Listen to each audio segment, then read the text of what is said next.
Today, it's a story of a pen, and that pen specifically is this Aurora Optima Auralide O Sole Mio fountain pen. And it does have quite a story with me. Now, I do quite a few videos on fountain pens, and I often follow somewhat of a template, or I talk about the pen, I talk about its history, I talk about the specs, and how it feels emotionally to write with it, and that sort of connection that I have, or who I imagine myself to be, or whom I'd like to be using this fountain pen. I think it's really important to make that visceral, personal, emotional connection with these amazing writing instruments. But sometimes that doesn't tell the entire tale. Sometimes I think it's really important to put a particular pen, like this one, in context and sort of tell the whole story, how it evolved and how I feel about it, and what a pen like this does for me, how it fits in with my fountain pen journey. My fountain pen journey is a journey of discovery, and I make mistakes like anyone else. I follow blind alleys. I follow things that are shiny and interesting that I think are going to take me to amazing places, and then lead down dead-end alleys. And in a way, I'd put flex nibs in that classification. But this was sort of born of terrible disappointment. So on the face of it, this pen is amazing. Amazing, just different. Now, I do want to put it in a little bit of perspective. When I bought this, and I bought it with my own money, it was around $500. And I see now that it's almost $800. So what a difference a few years makes. But what do you get with this pen? You get some things that you don't always get in pens. For one thing, this material. And can we drink this in? Can we drink how? And I say drink because this pen kind of reminds me of a summer drink in Italy. I can't get away from those Italian associations. And I look at it and I guess I'm thinking of like a spritz, even though that's more red, or a limoncello, maybe an orange cello, if there were such a thing. It just reminds me of sunshine in Positano or Sorrento or someplace glorious, that fruit trees lining down the street when you're taking your passeggiata later on, and just all the sights and colors and smells and, yes, drinks of Italy in the summer. And I love a good cold limoncello. And that's what this material reminds me of. But that's, once again, the visceral, emotional side. It's even more interesting than that from an actual material point of view, because this is a type of cellulose. So it's a much more stabilized, and I really have trouble saying this, you know, my pronunciation is suspect on the best of days, but the Auralide, or, you know, Auralide, as Italians might say it, I don't know. But it's much more stabilized, so it's not going to burst into flame or crack over time as some celluloid can, but it's an incredible, interesting material that harkens back to the type of fountain pens that Aurora was making back in the 1930s. And Aurora as a company was founded in 1919. I believe the gentleman's name was Levy. I think it was Isaiah Levy in 1919. Started making fountain pens right off the bat. So kind of an interesting history there. They were all black at first. They started to introduce colors in the 20s and in the 30s. And this became a very classic Italian style. And you see it with Delta and some other brands, this coloration. Just orange, black, and yes, gold. You can't subtract the trim from that. And this one, it's glorious how it says Aurora in Italy, right at the edge of the cap, protecting it, which, you know me, I love that. I love when it's very protective. You also get this very graceful, curvilinear clip with a bit of a glob of gold at the end, all hand tooled. Everything on here is done by hand. You also get a nice gold ring down here by the piston filler. Yes, piston filler. How great is that? I love a piston filler. Why? Why do I love it? Because it makes the entire pen integrated. And I love an integrated pen. I actually personally believe the cartridge converter is the best filling system you can get, because if something happens, you can just swap it out. Your converter breaks, stick a cartridge in, forget about it. Super easy. But piston fill, it's just graceful, efficient, integrated, beautiful. And I have a Clay de Saphir ink in here right now. It shines through the material. So up top here, it's very orange. Down at the bottom, it has this base note of blue behind the orange. And I love that. I love translucent and any kind of sort of permutation of color. Anytime colors mix. One of the reasons why I'm really sloppy with inks, I kind of love those happy accidents. Two different ink colors going together. And truth be told, I had Compeki in here, it ran out, and then I put a Clay de Saphir. Did I clean it? No, probably should have. Because one thing is, this pen has another secret weapon. It unscrews to clean it more thoroughly. And I'm not sure if it's at the grip or at the nib, but it unscrews to clean. And I keep forgetting to experiment with that and take it apart and see how that exactly works.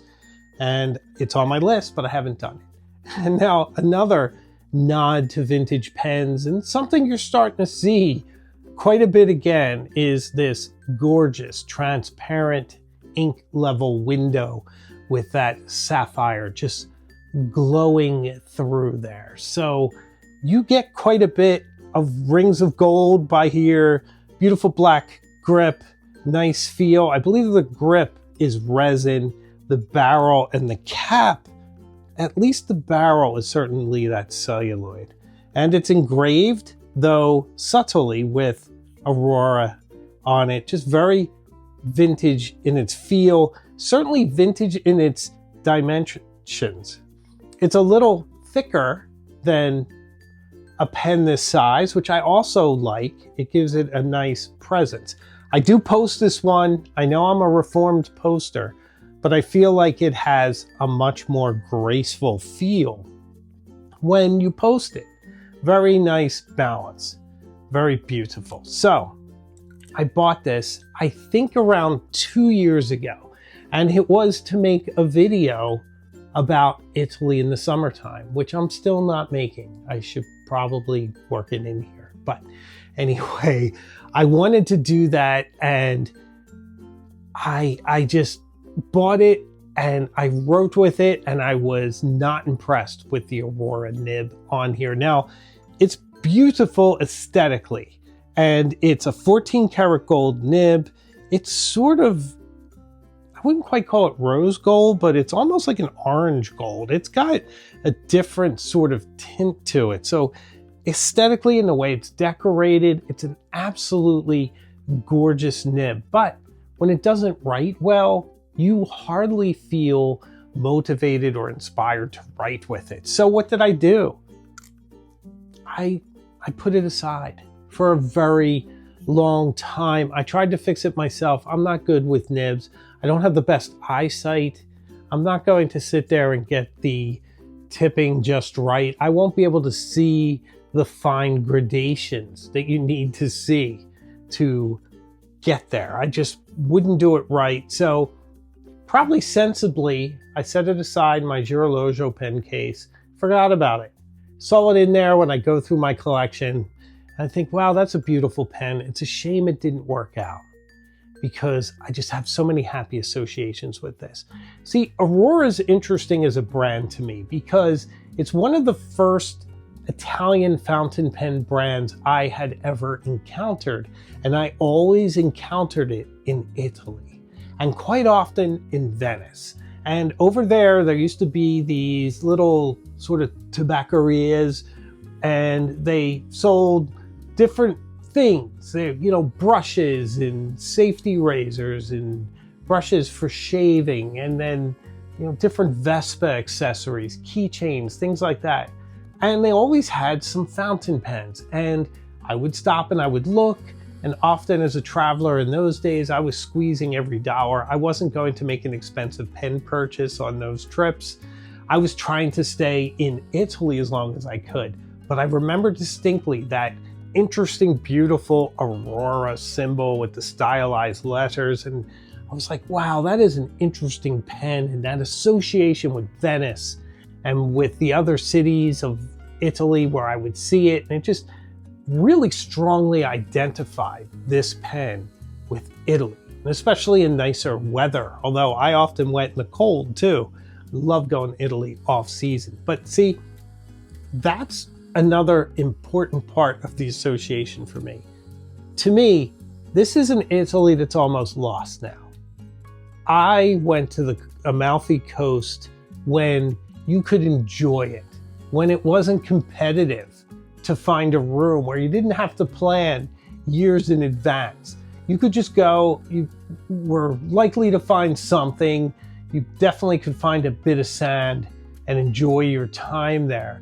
Now it is so filled with people all the time. It's just hard to enjoy it. And that's the same with Rome. You can't get to the Trevi Fountain. I was there in November and I couldn't get to Trevi. It's insane. And I'm used to just casually walking past it. But I'm like an older guy shaking his fist at the clouds. I get that. But I do long for a quieter travel experience. I know for myself, the next time I go to Italy, it won't be to any of the big cities. It's going to be where my friends are, slightly inland from Venice, or down in the south in one of the most beautiful cities in the world that almost no one goes to. So those are the places that I long for. And this pen, it's just a big part of that. To me, an Italy that is harder to find, but those elusive things have that much more emotional resonance, right? So, had this for a long time, thought it was beautiful, just didn't write the right way, but fortunately, you may know where the story's going, but my good friend Kirk Spear came to town. He went to the Paper Mouse in Newton, Massachusetts, where I signed up to have 2 pens worked on, this and a Pelican M600, 2 pens that just didn't inspire me, and I asked for a cursive smooth italic nib. This one is actually the more narrow of the two. The Pelican is almost in stub territory, but you know Pelicans, they just flow like a fire hose, so that's not surprising. This one is very wet now too, which is fantastic because that's what I wanted. But it writes so interestingly. It gives a quality to my handwriting, a bit of a thicker line as I go down and as I go around in beautiful curves. It goes from thicker to thinner in a really interesting vintagey, I love that word, but it's true because that's part of what I'm aspiring toward, having the handwriting of my grandparents. And this fountain pen does it with that CSI nib. Kirk Spear does a brilliant job. If you ever get an opportunity to sit in front of the man, have one of your pens transformed into a cursive smooth italic. But now, think about it. It was always beautiful. It always had spectacular specifications. Its dimensions were always perfect. It's beautiful. It's objectively beautiful. It's a type of pen that when I take this to work, people compliment me. Oh, what a pretty pen. Che bella penna. They see it on my desk, they're like, wow, that's a really interesting pen. And it is. It's a bit more elusive now, almost 800 for this. That puts it in the same league as a Pelican M1000, a Visconti Homo sapiens. You're definitely getting in that area. So it has a little bit more competition now, but once you own it, you can always get it secondhand, then it is an amazing thing to have because it is so beautiful. And then once it's customized to your hand, the way this is customized to mine by Kirk. It's now so perfect, so inspiring. I love to journal with this. I love to write letters for my pen pal group here on the channel, for Illuminati and Cognoscenti members. If you join the channel, I have that perk available, if you will. And I always write welcome letters and I have a ball with it. And I'll often say, hey, I wrote this with the Aurora Optima. What do you think? And it's just a beautiful, beautiful pen, inspiring to write with. And it just reminds me, a certain sentimental reminder of Italy back in the early 1990s when I first went there, when I was on the Amalfi Coast, looking up at all the hotels that seemed to be growing out of the cliffs that I just somehow drove around. It's really amazing and beautiful, and it's something you never forget. But you won't forget the traffic either. The drivers are unbelievable, but such an incredible experience. This pen encapsulates all of that for me, including those little gift shops in Venice and everything else. So I think when you find inspiration, as I did here, it's worthy of talking about, of passing on, of sort of becoming a mile marker in my fountain pen journey. And now that I have this pen, I am awfully glad, and it may show up in my top 5 favorite fountain pen list going forward. It certainly may. So, an amazing pen, an amazing story, and I really wanted to share it with you. So I hope you enjoyed this video, and I just realized that I did all this in one cut. Amazing. I don't know how I did that, but I did. So if you've enjoyed this video, please subscribe, leave a comment, like it, and share it with someone else who you think might enjoy this kind of fountain pen talk. I'd love to meet more people. And if you want to support the channel even more, I do have membership. We have the pen pal group for Illuminati and Cognoscenti members. So I make new videos all the time, and I have a live show as well. So I can promise you one thing, certainly one thing, and that is we will see each other again very, very soon, further up the road. So take care, and thanks for watching.